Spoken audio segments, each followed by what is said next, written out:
Bonjour à tous, j'espère que vous allez bien. Alors j'en profite pour inaugurer cette chaîne, donc avec un oracle qui me tient à cœur. Je vous expliquerai pourquoi au fur et à mesure de la vidéo.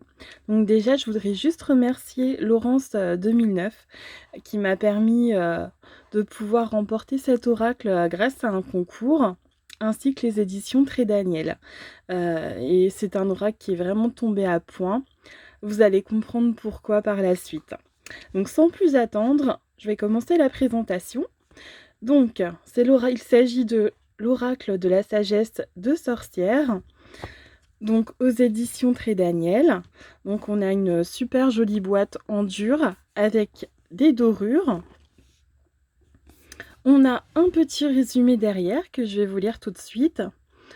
Donc, au-delà des visages de ces anciennes sorcières, se cachent les histoires de femmes sages, fortes et résistantes.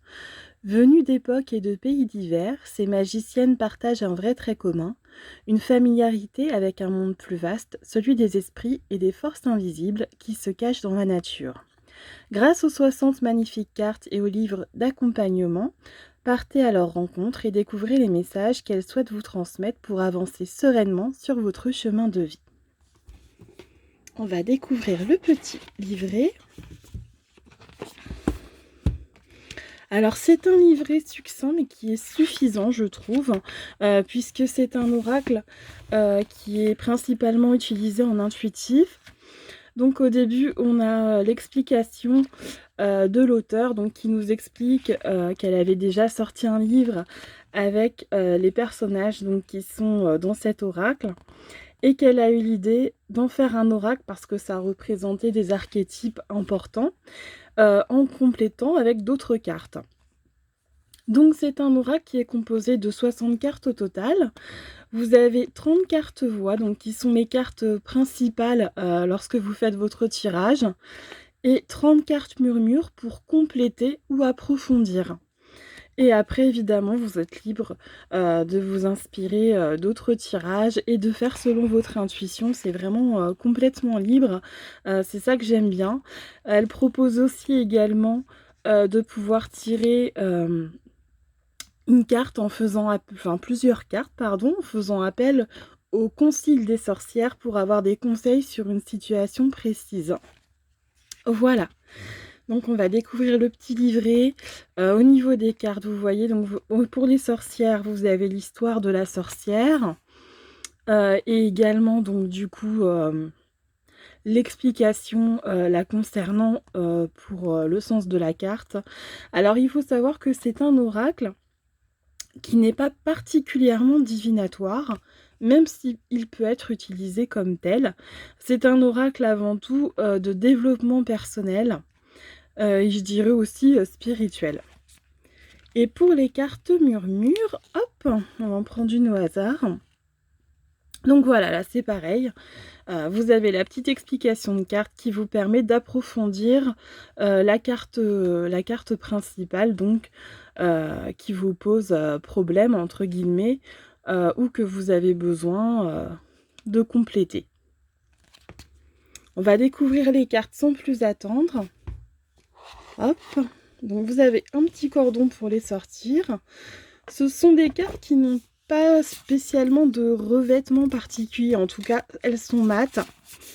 Alors j'aime bien, elles font du bruit lorsque vous les mélangez. Moi je trouve que c'est un bruit un peu apaisant, ça fait presque ASMR. Vous avez un dos comme ceci qui fait très celtique je trouve, que j'aime beaucoup. Et voilà, alors on va commencer par les cartes des sorcières.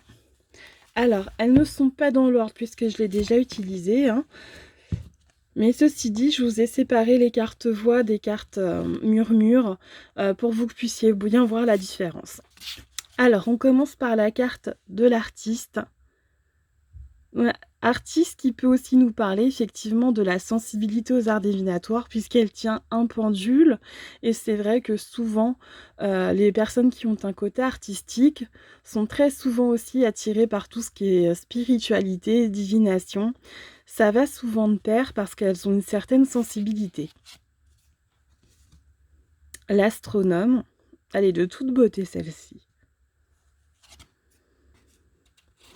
l'érudite, qui pourrait faire penser du coup, un peu à la carte de l'ermite, je trouve, ou de la papesse. Un petit mix des 2. Moi je la verrais bien comme ça. La cavalière du vent, avec son côté, plutôt guerrière. Ah ben, on a une carte de l'ermite. Donc tout à l'heure, ça pourrait peut-être plutôt représenter la papesse. Avec son renard. Elle est très belle aussi, celle-ci. La paysanne, qui pourrait représenter le rapport à la terre, au travail, et aussi le goût de l'effort. L'exploratrice, avec son fidèle compagnon. J'espère que vous voyez bien les cartes. Bon, je ne suis pas encore coutumière des vidéos, c'est ma première, donc je vous demanderai un peu d'indulgence. La sauvage, la consolatrice, l'alchimiste, l'oracle,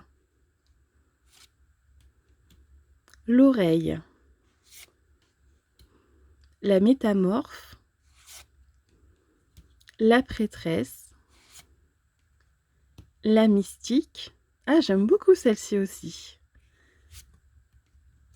La gardienne, la prophétesse, l'enfant du crépuscule, la chamane, la compagne, la passeuse du voile. Ah, et là on arrive à la carte qui me tient à cœur. Donc pour la petite histoire, entre parenthèses, il faut savoir que quand j'ai gagné ce concours, je venais de perdre un de mes chats. Et bah, évidemment, j'avais beaucoup de chagrin. Donc j'avais même pas vu les résultats du concours ni rien, j'y pensais plus. Et puis c'est Laurence qui m'a prévenue qu'il y avait une petite vidéo des résultats, et puis elle m'a dit d'aller voir. Et en fait, lorsque j'ai découvert l'oracle, j'étais très émue parce qu'en fait, ce petit chat qui est sur les genoux de la voyante, c'est le portrait craché de la chatte que j'ai perdue et qui s'appelait Brume, d'où mon nom, parce que c'était déjà un hommage à elle. Et là, du coup, ça a revêtu toute son importance parce que j'ai eu l'impression qu'en fait, c'était elle qui me faisait un petit coucou une dernière fois avant de partir. Voilà. Et en plus, le chiffre 13, faut savoir que c'est le chiffre préféré de mon mari. C'est son chiffre porte-bonheur, donc j'avais vraiment l'impression qu'elle nous envoyait un petit coucou à tous les deux. Ah, on va continuer. Alors, la réconciliatrice. J'aime bien celle-ci aussi, elle est très mystique. Avec la lune en arrière-plan, ça me parle beaucoup. La croisée des chemins, qui peut faire penser à Hécate. Et à la carte de la lune dans le tarot. La conservatrice, la conteuse, la guérisseuse, la tisserande et la voyageuse. On va passer aux cartes murmures. Alors vous avez des dessins beaucoup plus simples comme ceux-ci, qui sont très jolis aussi. Et on a donc la couronne, la lumière, la ronce, l'automne, le bouc, la coquille, le miroir, les racines, l'orage, j'aime beaucoup, la pierre levée, la fonte des neiges, le familier, la jeune pousse, l'élagage, la lune, le bâton, l'offrande, Alors ça, c'est pareil, il ressemble à un petit oiseau que j'ai eu. La quenouille. La mémoire. J'aime bien cette carte. Alors vous allez le découvrir, hein, au fil des vidéos. C'est vrai que j'ai une affection particulière pour les jeux et les cartes sombres en principe. Et donc là, c'est vrai que du coup, ça me parle beaucoup. Le lièvre. Le serment, hein, que je trouve vraiment très symbolique. La faucille. Le chaudron. La grenade. Les ruines. Le repos. Ah, je l'aime beaucoup. La tempérance. La corne d'abondance. Les dents. L'abeille. Et la montagne. Voilà pour cette petite présentation. Alors, qu'est-ce que je peux vous proposer pour terminer? On peut peut-être faire un petit tirage ensemble pour avoir un petit message.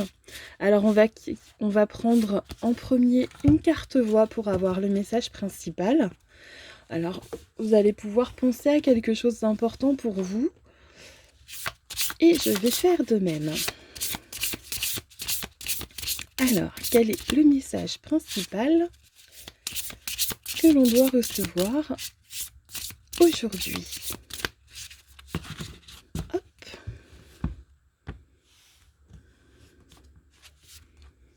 On va voir ce qui ressort. Eh ben, on va prendre celle-ci.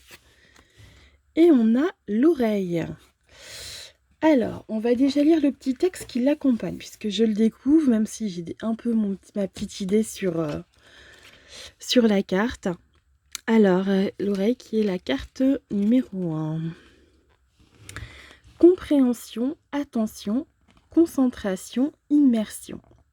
Elle se concentre sur le silence de la vallée jusqu'à entendre les chuchotements qui s'y fondent. Le craquement du vieil arbre dit son âge, le furetage du sanglier, sa faim, la lente respiration du buffle, sa placidité. L'oreille représente notre capacité non pas seulement à entendre, mais à écouter. L'observation attentive et volontaire permet une compréhension profonde et plus aboutie du monde et de ceux qui nous entourent. De même, le courage d'écouter nos voix intérieures éclaire l'origine de nos émotions et de nos actes. À propos de la sorcière, Bonne Weaver, j'espère que je prononce bien, était une guérisseuse du 5e siècle avant Jésus-Christ, installée dans les collines au nord de la rivière Narmada. Elle vivait dans ce qu'on nomme aujourd'hui les abris sous roches de Bhimbetka, qui sont ornés de peintures rupestres parmi les plus anciennes de l'humanité. Elle-même en a réalisé quelques-unes dont elle se servait pour instruire les gens de sa communauté. Donc aujourd'hui, on pourrait nous dire de prêter attention aux signes. Alors moi, je le ressens comme ça, de faire attention à ce qu'on peut entendre, au bruit d'informations et de conversations qu'on peut attraper au vol. Vous savez que c'est un peu comme ces hasards qui n'en sont pas vraiment, où des fois on se pose une question par rapport à un sujet particulier qui nous préoccupe, et puis d'un seul coup, au détour d'une conversation, on a l'impression presque qu'il y a quelque chose dans la conversation qu'on entend qui répond à notre question. Et bien là, c'est un peu le même principe. Pour moi, ça veut nous dire plutôt de faire attention aux signes qu'on pourrait avoir dans la journée. Prêter attention peut-être aux conseils qu'on pourrait recevoir. Voilà, pour moi, c'était plutôt ça. Alors, on va tirer quand même une carte murmure en plus. Alors, pour approfondir, comment peut-on approfondir cette carte de l'oreille? Ça peut aussi évidemment nous parler d'écouter plutôt que de parler. Il y a peut-être quelqu'un aussi qui a besoin tout simplement de pouvoir se confier en toute liberté sans avoir forcément besoin de conseils ou de jugement. Juste des fois une oreille attentive, ça peut aider. Voilà.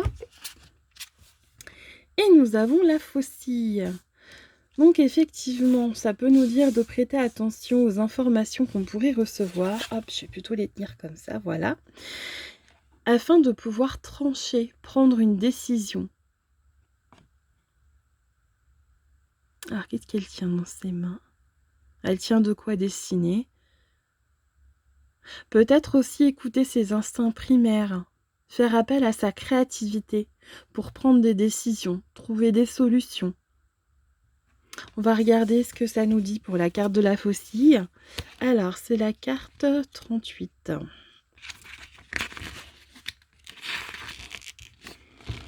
Récolte, résultat, récompense. Quand on récolte les fruits de son jardin, on ne pense pas seulement à la nourriture qu'ils représentent, mais aussi aux saisons passées à préparer la terre, à la nourrir, à semer, à attendre et à prendre soin des plants. Récolter, ce n'est pas seulement prendre la terre, c'est l'étape ultime d'un long processus de dévouement dans lequel nous nous inscrivons en bénéficiaires d'un système opérationnel. La faucille nous invite à observer que les meilleurs résultats découlent souvent des routines bien établies, du respect des rythmes et de l'implication dans le travail. Donc là, il est question de travailler dur sur quelque chose que l'on souhaite obtenir pour pouvoir en récolter les fruits. Alors peut-être que c'est quelque chose que vous avez déjà fait et que ça va bientôt justement payer. Et si ce n'est pas le cas, peut-être qu'on vous demande de mettre en place une routine, de vous faire un planning, un plan d'action, afin de pouvoir obtenir le résultat escompté étape par étape. Vous savez ce qu'on dit, petit pas par petit pas. Donc on commence par décomposer les grandes étapes en moyennes étapes et les moyennes étapes en petites étapes. Et comme ça, petit à petit, on arrive à ce qu'on veut, sans que ça nous paraisse non plus une montagne insurmontable. Bien voilà pour cette présentation et ce tirage.